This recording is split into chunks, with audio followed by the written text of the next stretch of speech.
just a moment, if you would, and probably we might wind up with 10 ideas here and get nowhere with this. But what would help the church the most? What do we need on Wednesday night? We'll be starting something new next week.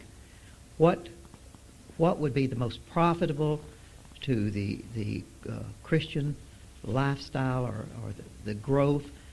What do we need? What do we need worse? What some suggestions?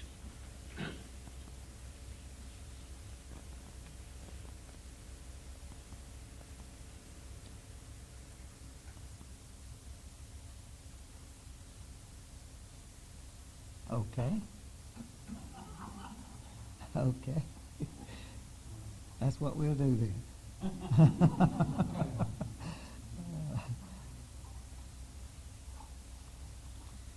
I have really been asking the Lord about that, and I've had 2 or 3 things go through my mind that I thought might be good, but I thought I'd drop it by you and let you see if you had some suggestions, because we certainly want to do what will benefit you all the most.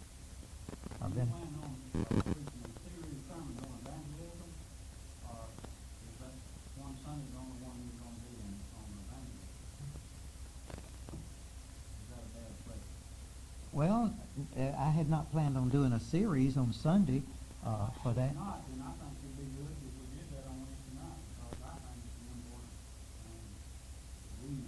Okay. Okay.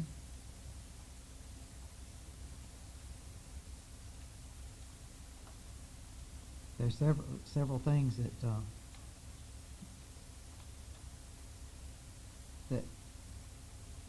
work real good on Wednesday nights, but the main thing I just wanted to kind of see if y'all had some thoughts like that, something that would be good for us and would strengthen and encourage the church. I tell you, I'm going to be very honest with you, what I really think we should do. We don't have an outreach program or anything in place right now, any sort of anything with handles that you can get a hold of in that way.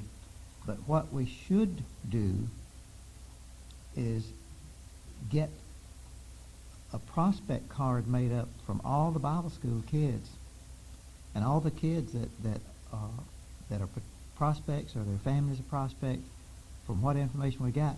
And there should be a group of us meet Saturday and follow up. That's what Bible school is all about. And you can glean a lot of prospects there and people that you can go share Christ with and invite to come to church. And we've had their children. We've got that inroad. You go to their house. The child knows you and will be thrilled to death when you get there. And it's a wonderful opportunity if these cards from these children were worked up into some prospect cards that we could go out and visit Saturday. And it's like a lot of things without somebody specifically, heading that up in charge. It's just everybody's job is sort of nobody's job, Close out the Sermon on the Mount in chapter 7 tonight, beginning in verse 13, Matthew 7:13. Last week we covered those first 12 verses, and we heard Jesus was giving some real strong warnings there about the people that were going to be following him. Those that he says, your righteousness must exceed that of the scribes and the Pharisees. And we talked about how if you start feeling pretty righteous, it's easy for you to get judgmental of others, And so he was warning against that. But he did not intend for us to live as his followers to live as a people without spiritual discernment. I'm telling you, you need spiritual discernment in all your decisions. You need spiritual discernment in staffing your Sunday school. You need spiritual discernment in working with your music program. You need spiritual discernment in seeking leaders or staff members or you have to have spiritual. You just cannot be blind in there. And he talked about the difference. We talked about the difference between spiritual discernment and judgmental, not harshly judging people and condemning people, as that term means, but still using God-given spiritual discernment. And he said that we would get that discernment as we ask and seek and knock, that this discernment would come to us. And we closed out in verse 12 last week of what we refer to as the golden rule.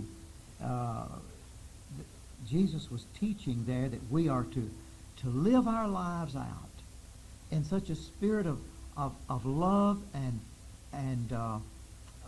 consideration for others, that in everything you do, you place yourself in the other person's place and treat them as you would want them to be treating you in that place.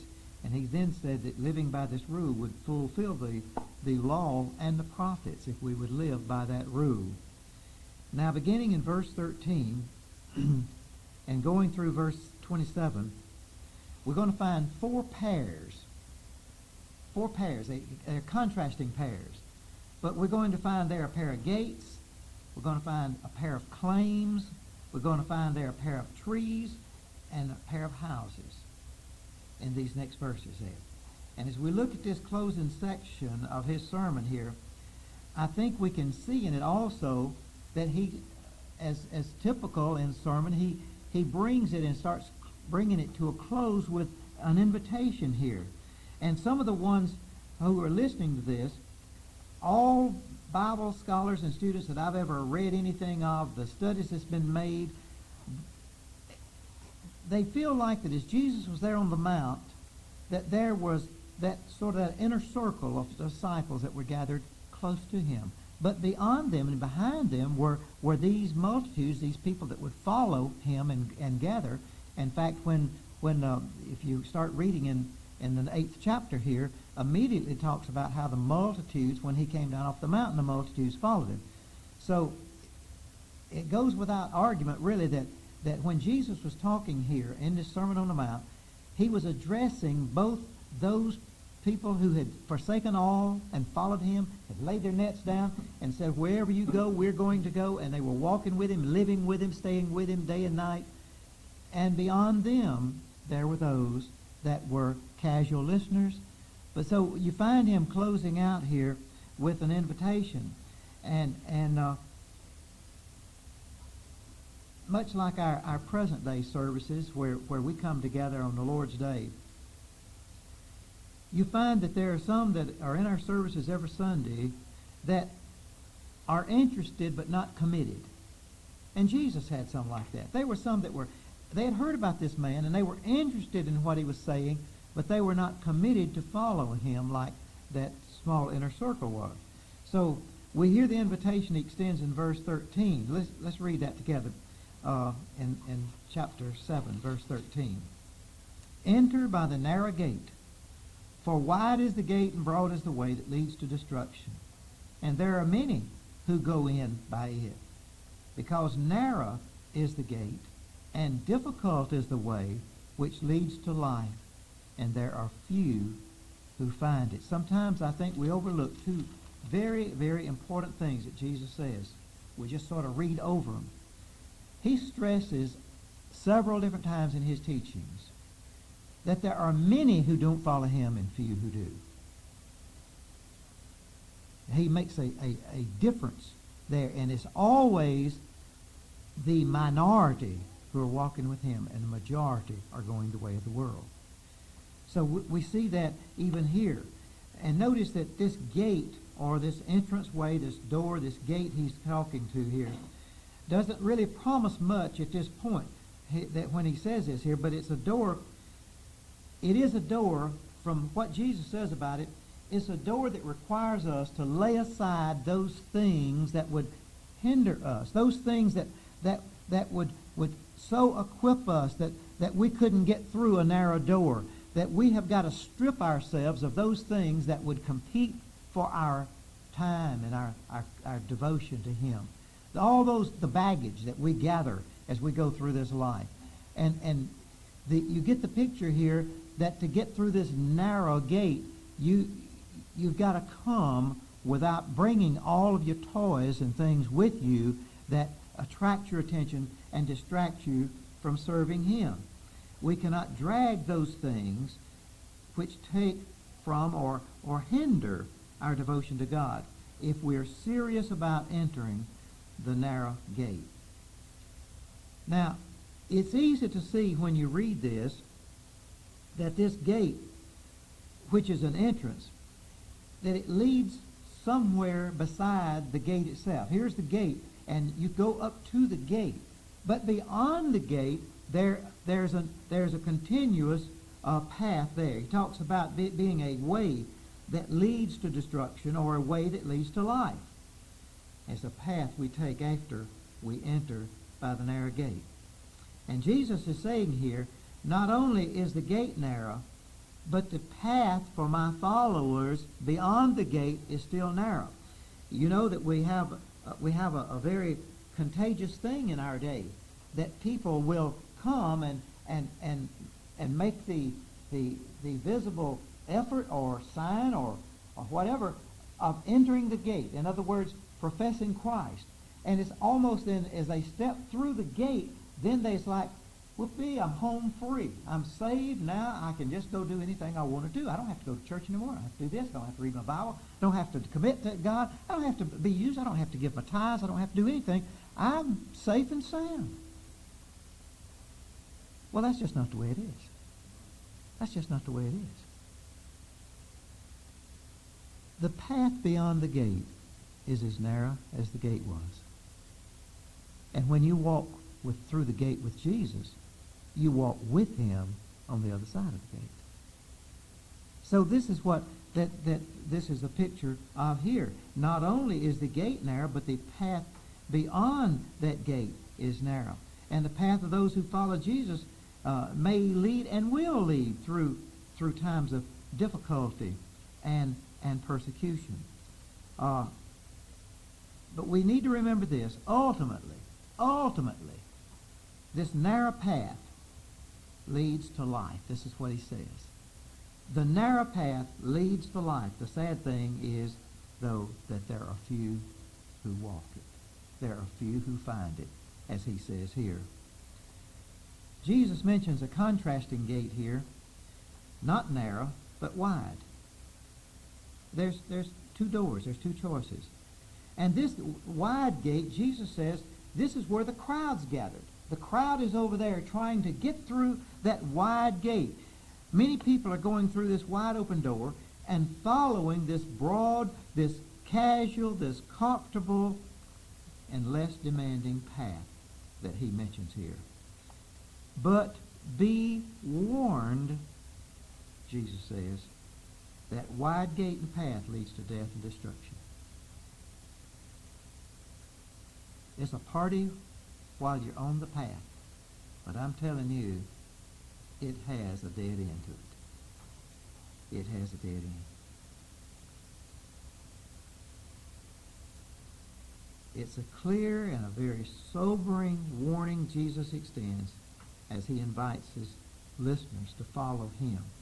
But he makes it clear, and churches ought to be doing that today. Churches ought to be saying to folks, you cannot live like the world and present yourself as a representative of the Lord. Churches have stopped that, though, you know. We just don't do that. As I say sometimes, we'd rather offend God than to offend a friend. We'd rather ignore God's teachings than to hurt a friend's feelings. But we ought to draw lines. We ought to draw lines. We ought to draw God's lines. Not ours, but God's lines. And I tell you, God will honor it. God will honor it when you honor him. Look at verse 15. This is something, too, that's such a present danger. Beware of false prophets who come to you in sheep's clothing. Y'all, do you realize this is the God of heaven talking, saying these things? This is not some guy. This is not some commentator, some philosopher. This is Jesus. This is Jesus talking. I mean, when I read this, when I read John chapter 17, and when I read the words when Jesus is hanging on that cross and when he's in that garden, I really want to take my shoes off. I feel like I'm on sacred ground. This is Jesus, folks. This is not just some friend talking. This is Jesus. And here's what he says. Beware of false prophets who come to you in sheep's clothing, but inwardly they are ravenous wolves. You will know them by their fruits. Well, how are we going to do that if we can't judge? There's that spiritual discernment. He requires us to have spiritual discernment. You will know them by their fruits. Do men gather grapes from thorn bushes or figs from thistles? Even so, every good tree bears good fruit, but a bad tree bears bad fruit. A good tree cannot bear bad fruit, nor can a bad tree bear good fruit. Every tree that does not bear good fruit is cut down and thrown into the fire. Therefore, by their fruits you shall know them. I think it was James that says that a spring doesn't give bitter water and sweet water. And this is what Jesus is saying here. Just because someone claims to be speaking the Word of God does not mean that his or her words are true. You and I must continue to have the spiritual discernment in this matter that Jesus spoke about in the earlier part of this chapter.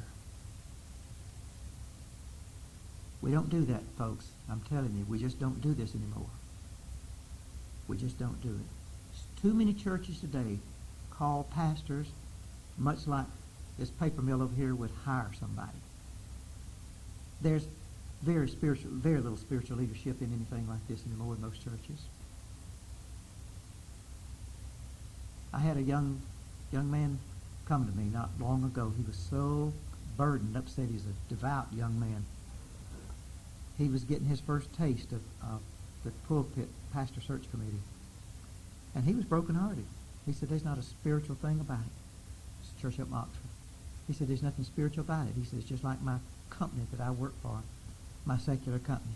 He said, we just scan resumes and reject them based upon this, that, or the other without any spiritual leadership.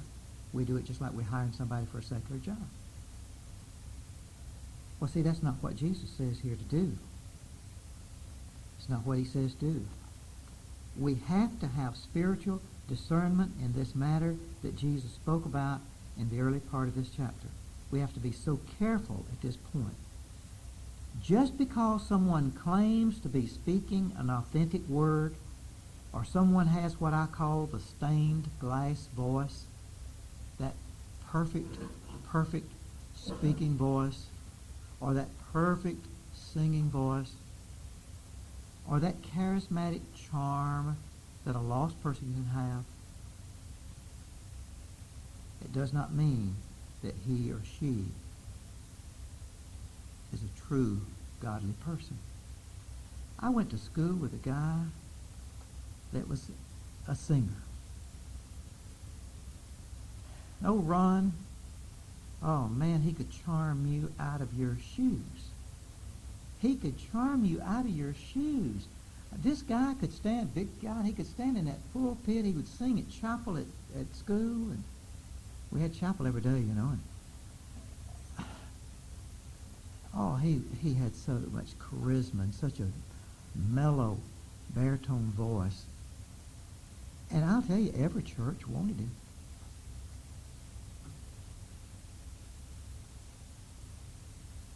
But everywhere he went, he got in a bed with somebody's wife. And he'd just go to the next church, try out another bed. You see, churches don't share with each other very much about their problem people.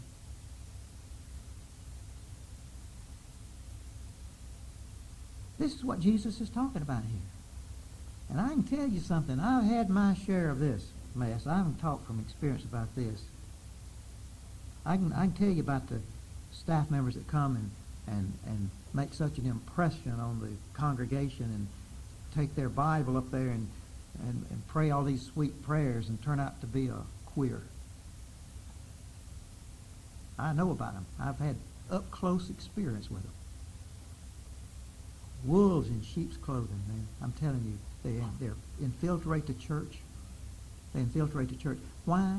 Why? Because we are not on our knees asking and seeking and knocking and listening for God's voice. We hire them on our credentials. That's why. That's why. There's no spirit in most of it.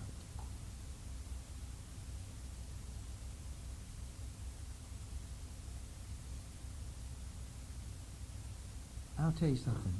There are some false prophets out there that wear sheep's clothing very well. You know, there are some men, a lot of men nowadays in our lifetime, that can dress up and you can't tell them from a woman. You know, all that cross-dressing, what do they call them? Whatever they are. These men that put on makeup and the hairdos and the clothes, and you can't tell one from a woman. They just look just like them. Well, there are people who put on the clothing, the outward appearance of spiritual people that are just as deceiving. And only God's discernment can make your heart draw back and open your eyes to something that will bring you truth about these people. I just can't stress this enough because I've been there and have seen the hurt that comes with not making good decisions, not finding God's will. Jesus tells us in verses 16 through 20 that we'll know them by their fruits. It's really not complicated, is it?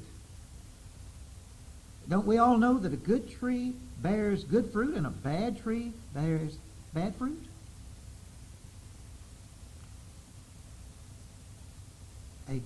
A good tree cannot ultimately bear bad fruit, and a bad tree cannot ultimately bear bad fruit.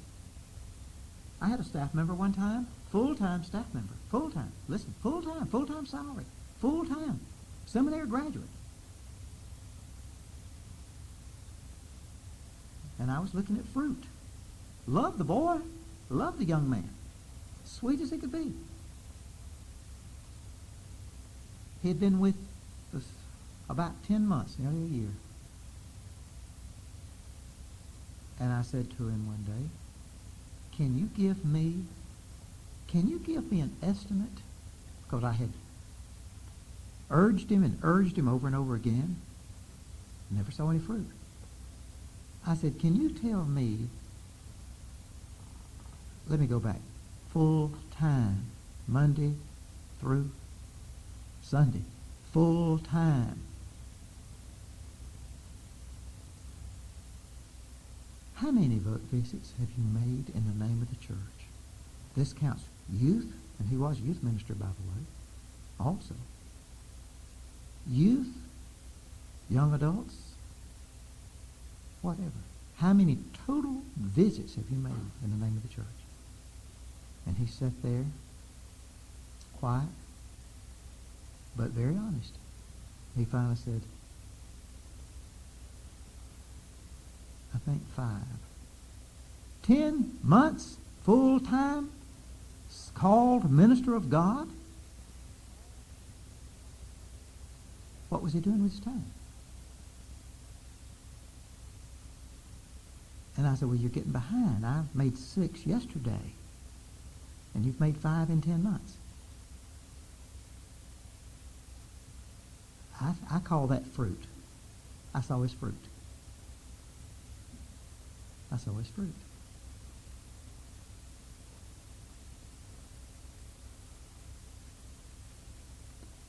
In this picture of fruit growing here, it's a picture that Paul uses in Galatians 5. You know that well-known verse there where he talks about the fruit of the Spirit, you know, love and joy and peace, long-suffering, kindness, goodness, faithfulness, all those fruits: gentleness, self-control. And Paul is not giving here, when he names those 7 fruits, he's not giving some abstract virtues.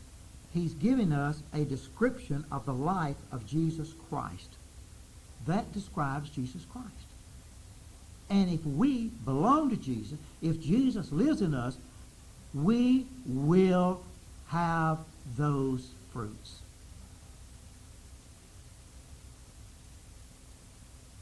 We won't be mean, hateful, ugly, liars, all the things that are not in him.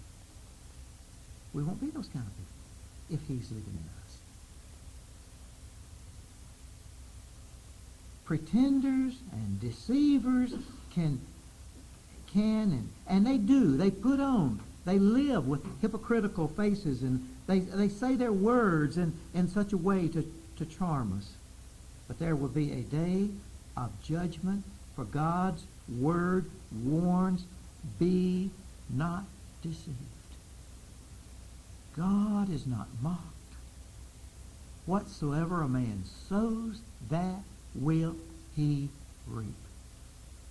You can just count on it. You can just count on it. Jesus has spoken about 2 gates. Anybody want to say anything about this passage here? Anything before we go on to verse 21?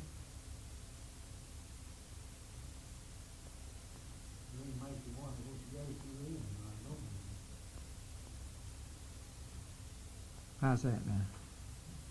Well, because there's so much of this that I don't do. I mean, I'm talking about as far as the work I should be doing, I don't do. But it doesn't really make you wonder. It doesn't really make you, Toots, it don't really make you wonder which gate you're going. It doesn't really make... No, that's what I'm saying. I'm talking about, it gets on my toes, I guess. It does me too. It shows me how lacking I am in what I do. Oh man, my toes get sore just trying to study for this. It eats me up. Sure it does. I stand short, man. I stand so lacking. But I'm not confused about the gate. I'm just discouraged with my performance.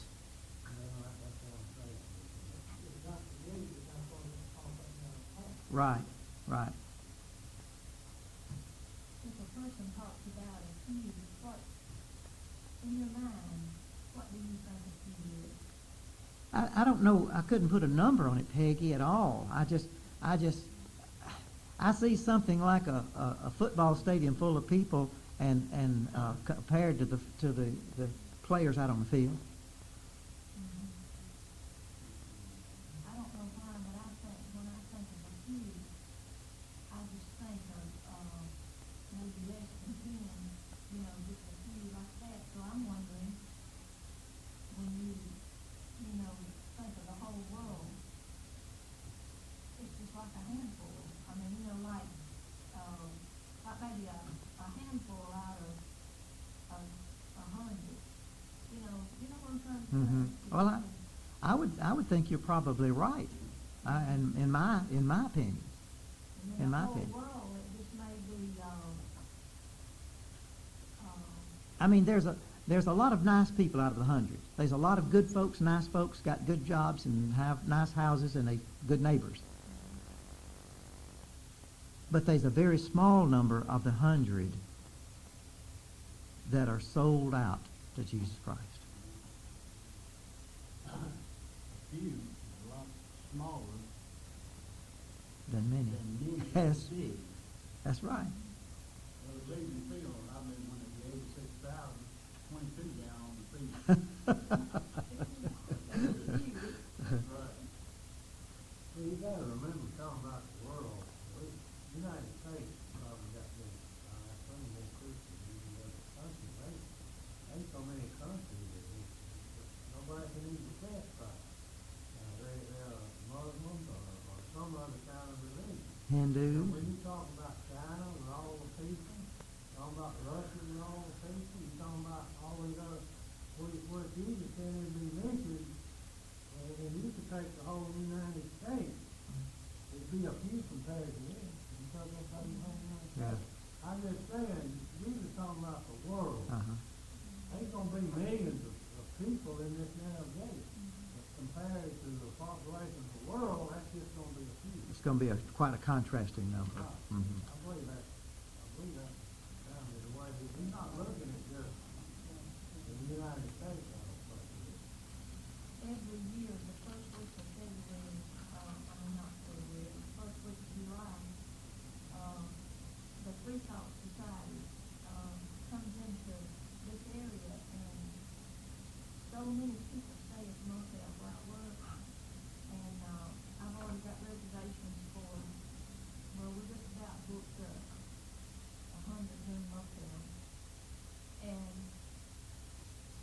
you know, it just really irritates me.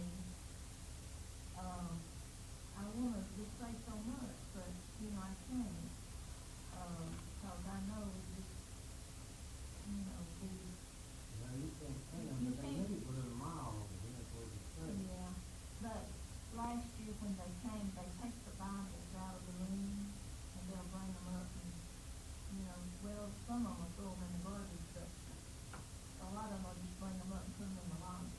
They won't go in a room, some of them won't go in a room if one of the maids gets Bible out. And we found some stickers around where they had put in the Bible, some of the Bibles that said, reading that, you know, reading this book,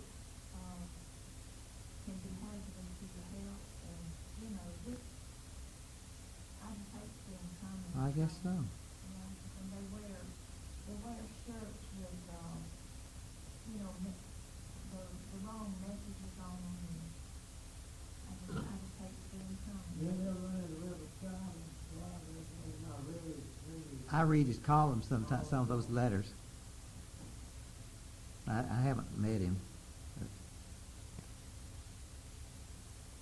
Brother, you talk like this, Paul was so free. And you realize that there's only one way for you to walk through the path of heaven. And you turn and look at all the ways Satan has to keep you away from you. And that's the thing you can fall from that. And how many deceivers he has in his army out there working to do that. His army is vast compared to the army of Christ. And how he, as we were talking a while ago, how he infiltrates the church now.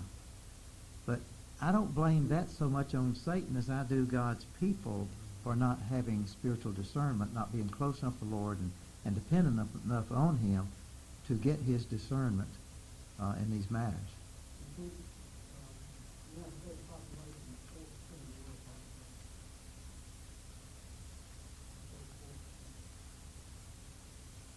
Mm. There's only 50 million states and 6 billion.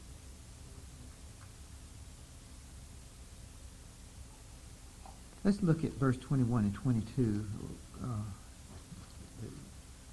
Not everyone who says to me, Lord, Lord, shall enter the kingdom of heaven.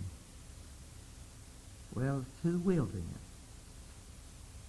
Jesus says, he who does the will of my Father in heaven. Many will say to me in that day, Lord, Lord, have we not prophesied in your name, cast out demons in your name, and done many wonders in your name? And then I will declare to them, I never knew you. Depart from me, ye who practice lawlessness.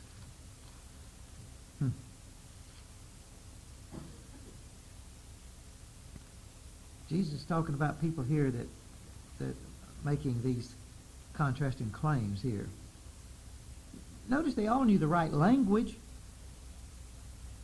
They all knew how to talk. They sounded good. They said, Lord, Lord. They could say the right words. They knew how to carry out certain religious practices, how to do good deeds. But Jesus, who has perfect spiritual discernment, the sheep's clothing doesn't fool him. Jesus, who has perfect spiritual discernment, was not to see for a moment. And he said, I never knew you. You were never one of mine. You never belonged to me. You were a deceiver. Depart from me, you who practice lawlessness. What we have as Christians is not a salvation by works or good deeds. And I was talking a while ago about this contrast and all. You know what bothers me talking about the United States being such a small percentage of the world population and all the other religions? I know Billy Graham is human, and I know he's human, and I understand that. I understand he could fall, but I still have probably more respect for him than any other spiritual leader that I do know of in America. The man has been scrutinized, you can believe. Satan has done everything in the world. He's been the number one target for all these years, and he's withstood the test of time. Can you imagine how they've scrutinized his financial standings and done everything with the IRS and everything else to try to tear him down? And they haven't. So I'm saying all that to say this. A man who I respect, a man who I believe probably has close a fellowship and hears the voice of God and has the hand of God upon him as much as anyone I know of. He says that in his opinion, that the high percentage of church members are lost. That most church members on church rolls have never been saved. Good folks, good friends, but lost. These that he's describing right here. Lord, did we not go to church? Did we not serve on this committee? Did we not teach this and do that? Depart from me, I never knew you. You talk about a lot of pastors. Absolutely. Absolutely. Absolutely. That's what it is to me more than anything else, because I believe there's a lot of, I don't know why, I don't know it don't play that good, and going into it in the profession, or the devil's got them food thinking they're saying something. So, just the way it's taught, I know he's talking about Christians, I believe there's a lot of pastors involved. There is no doubt about it. There is no doubt about it. No doubt. No doubt.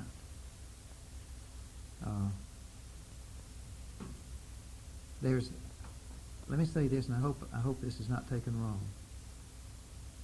Some of the sweetest people I love with all my heart are men of the Word.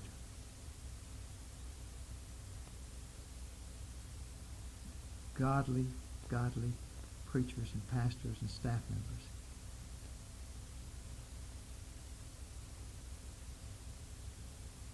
But there's so many of them I don't have any use for. I don't even want to associate with them.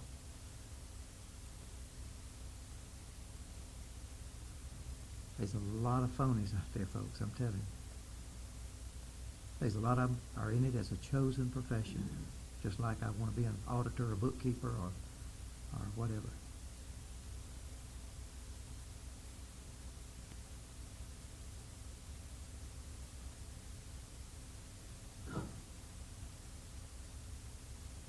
Dr. Travis Tyndall, who was one of the top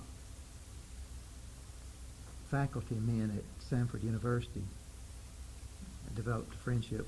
We developed a friendship together. He was a godly man. His father was a pastor who had committed suicide, in fact, while he was a pastor.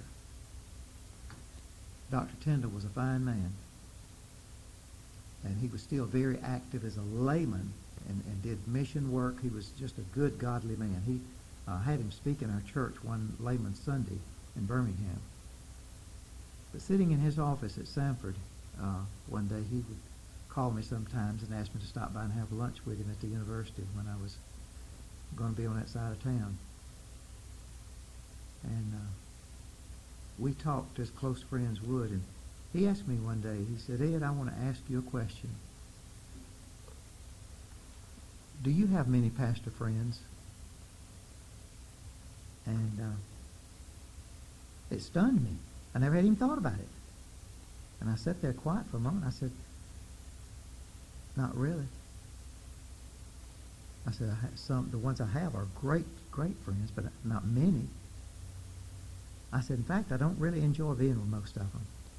And he just really reared back in his chair and laughed. He said, the reason I asked you that, I knew it was true.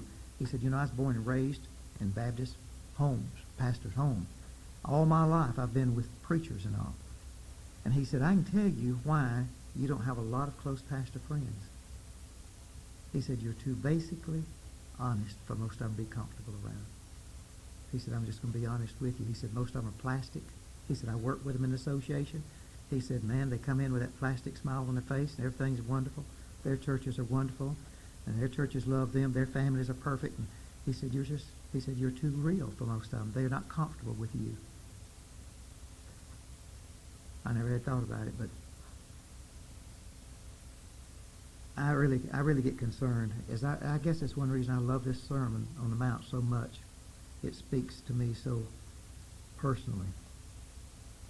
Folks, I want to tell you something. We have got to get serious. We've got to take seriously the truth that we must be born again through the death of Jesus Christ as the sacrifice for our sins. Now, that we've just got to do that. We've got to get the focus off of church membership, get the focus on being born again. We must be literally transformed from death unto life. And finally, the Lord's sermon concludes with this great illustration in verses 24 through 27. He speaks of a wise man and a foolish man. And we'll read that, and then we're going to close it up. Therefore, whoever hears these sayings of mine and does them, hadn't he said something like that before? I will liken him to a wise man who built his house on the rock. And the rain descended, and the floods came, and the winds blew and beat on that house. And it did not fall, for it was founded on the rock. But everyone who hears these sayings of mine and does not do them will be like a foolish man who built his house on the sand. And the rain descended, the floods came, the winds blew and beat on that house, and it fell. And great was its fall.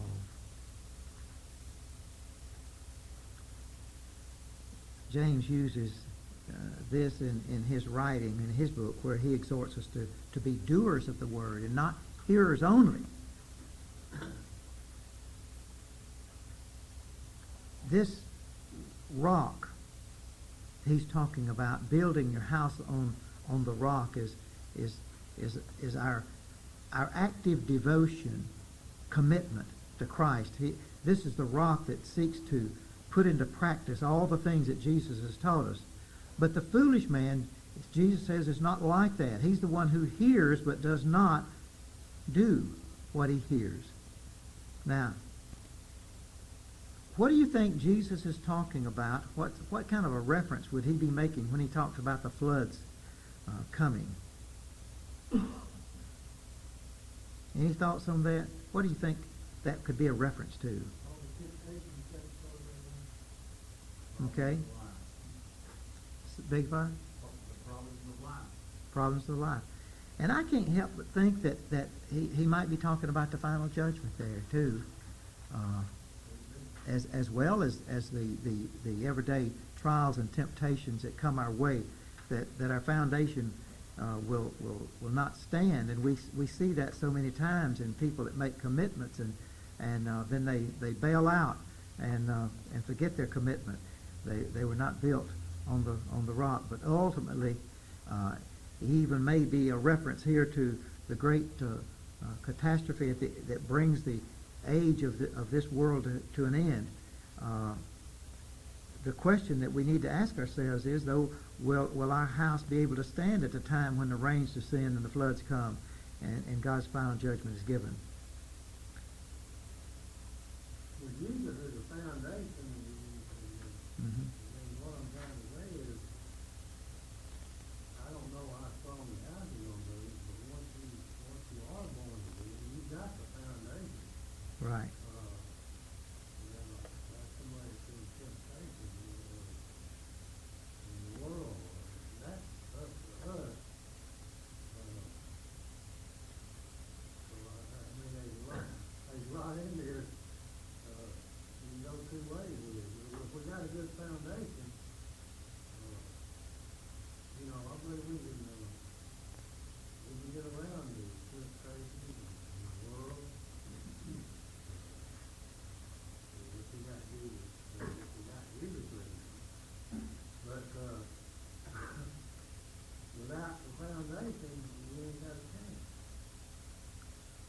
We need to, we need to all check out and make sure that we are built on the foundation, that we're built on the solid rock. So many in our churches today, like these people that Jesus is talking about, they know the right words to say. You can take a person and give them an education and put them in management, and they have leadership skills. They have been through classes that teaches them how to teach, how to relate to students,